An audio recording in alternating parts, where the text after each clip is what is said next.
Caros irmãos, caras irmãs, caros jovens, caros irmãozitos,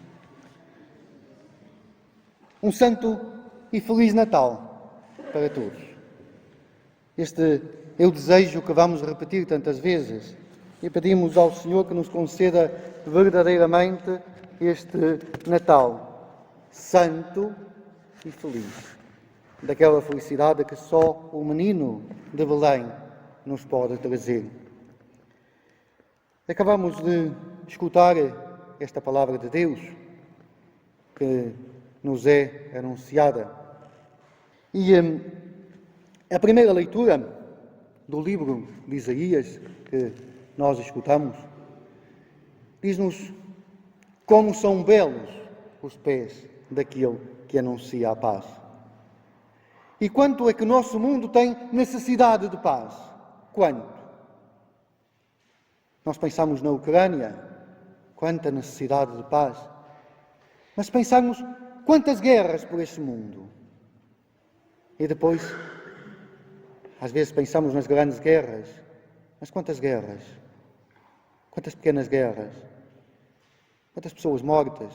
Pensemos em Paris, pensemos no nosso país, na violência, nas discórdias, nas divisões.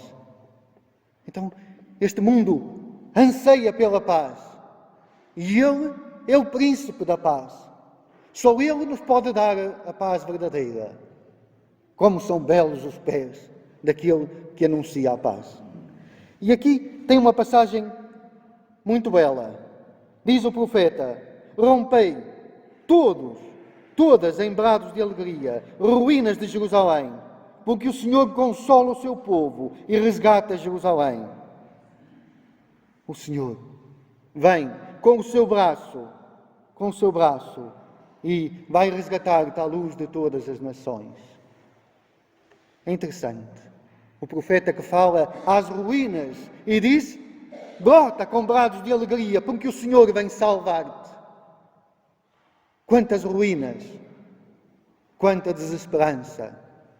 Quantas vezes nós, quando falamos do nosso mundo, é o muro das lamentações, isto e aquilo e aquele outro. Mas o menino de Belém vem dizer às nossas ruínas: brota com brados de alegria, porque o teu Senhor, o teu Deus, vem te salvar com o seu braço. Esta alegria ninguém nos deve tirar. Esta alegria de Belém deve gritar às nossas ruínas, aos nossos desesperos, às nossas desesperanças, às nossas discórdias.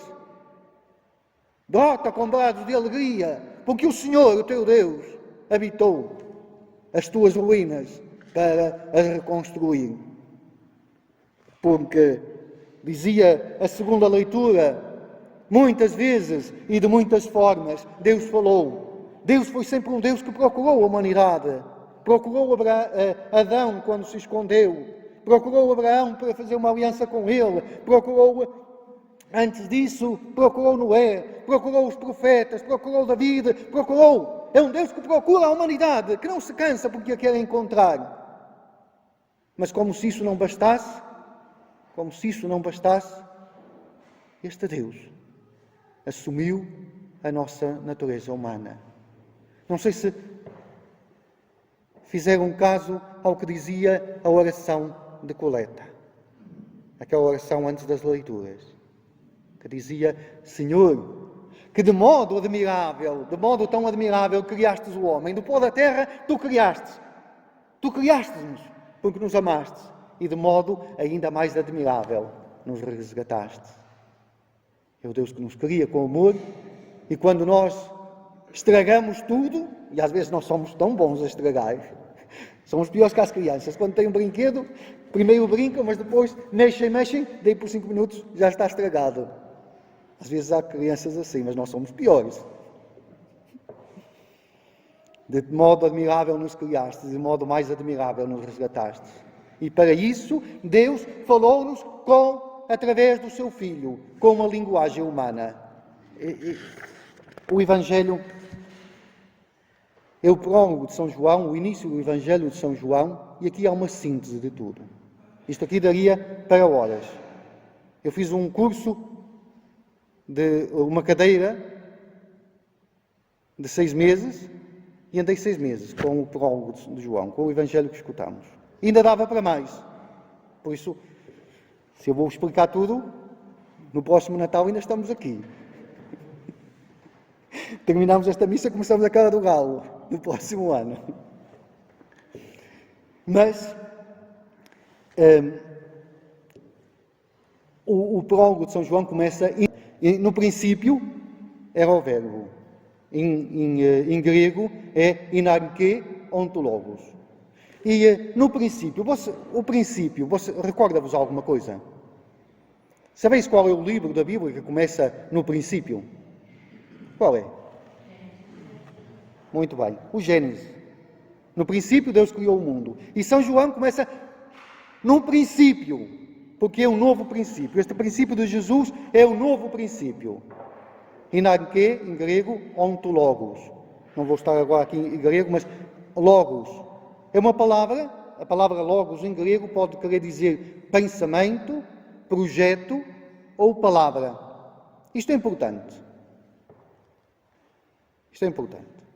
Porque nós depois temos a tradução e aqui diz, em princípio era o verbo e se calhar não nos diz. Mas a palavra grega é logos. Inarche ontologos. No princípio era o verbo. Logos pode ser projeto, pensamento e palavra. Isto é muito importante. Por quê? Porque o projeto de Deus, o pensamento de Deus, fez-se palavra humana em Jesus Cristo. Então nós conseguimos intuir o pensamento de Deus. Então nós conseguimos chegar a este pensamento e este projeto de Deus através do Verbo que se fez carne e habitou entre nós. Isto é maravilhoso. A seguir, no versículo 14, São João diz isso. O Verbo fez-se carne e habitou no meio de nós. Mas São João deixa já adivinhar que isto não vai ser fácil. Já no prólogo de São João, não sei se escutaram, mas diz, veio ao que era seu e os seus não o receberam. A luz brilha nas trevas, mas as trevas não o quiseram receber. E por isso é que o menino de Belém nasceu. Os anjos gritaram, glória a Deus, cantaram, glória a Deus nas alturas e paz na terra aos homens por ele amados. Mas há 2000 anos que há este cântico. E o mundo, e às vezes mais, umas vezes mais do que outras o mundo, não o quer receber. E por isso, tantas vezes, continuamos nas trevas. Porque ele é de uma forma diferente. Sabeis que o imperador de Roma dizia que era Deus, e para que o adorassem o obrigava e matava quem não recebia. Sabeis como era? Sabeis que tantos reis e imperadores o obrigam a adorá-lo. Mas o menino de Belém não é assim. Deus vem numa criança para que nós o possamos acolher. E quem não o acolhe, ele propõe-se, não se impõe. Este é o mistério do amor de Deus. Deus propõe-se. E será que nós somos capazes de o acolher? Deus propõe-se.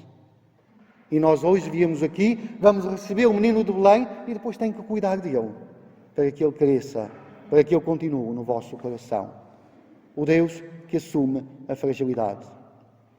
Conto-vos uma história. Então, havia um dia um príncipe muito poderoso que ia para as batalhas.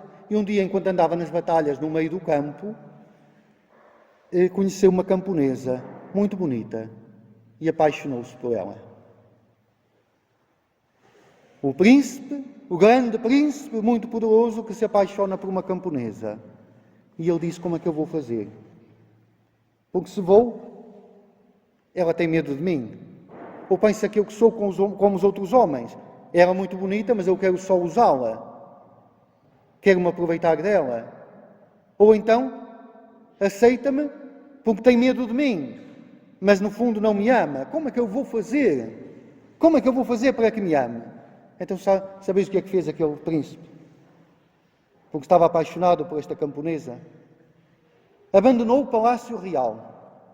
Foi aprender como é que vive um camponês. Foi aprender a trabalhar no campo. Foi aprender a ter fome e a ter sede. Foi aprender a vestir-se mal. foi aprender a ter uma vida frágil, foi aprender a ver o que eram as lutas, foi aprender a ver o que era a vida frágil de um camponês. E depois foi viver para aquela aldeia como um camponês.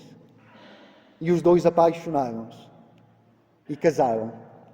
E só quando se casaram, ele revelou-lhe a verdadeira identidade. E pouco a pouco, ele que aprendeu a ser camponês, ensinou a sua amada, a sua esposa, a ser uma rainha. Pouco a pouco preparou-a para ser uma rainha e pouco a pouco preparou-a para ir para o seu palácio. Fez-se camponês para fazer da sua amada uma rainha.